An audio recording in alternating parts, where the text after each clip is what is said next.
Ko'chada -18 bo'lib turganda qanaqa qilib odam shortikda yurishi mumkin? Menga shuni tushuntirib beringlar. Men ichimdan утепленный shtonlar kiyib olganman, uyda sovurib ketdi-ku. Agar men bitta shortikda ko'chaga chiqay, voy, birov yotsam kerak-ku kasal bo'lib. O'tgan safar penni вечеринка qilardi-ku dugonam, mana shu Ferry edi-da, originali. Bir kaplisi shunaqa ko'pirib ketadi. Sredstvalarni ko'pi zarar deb, rosa oddiy sredstvalarni berib qo'yadi-da. Misol uchun, bugun sanozlarda ham mana shu Ferryda yurdik. Kichigina ovqatlari, olmaxonini ovqatlari har doim zapasi bilan turadi. Hayvonlarda shuncha qadri bor, zapas qop-qop olib qo'yibdi. Bay, shohona obedga nechi, do'lma, bu yoqda gulyash kartoshka bilan. Kofichalarda damlab, bu vitga nechi, osmondan shunaqa chiroyli qor yog'yapti, как будто elakdan kimdir o'tkazib turgandek.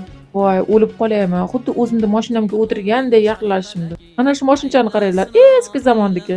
O'tgan safar o'zimni qorga otgan edim. Hozir qorga otish tukul zo'rg'a turdim. Rosa sovuq. Uyga kela solib issiqqina somsachalarni pishirib tashladim.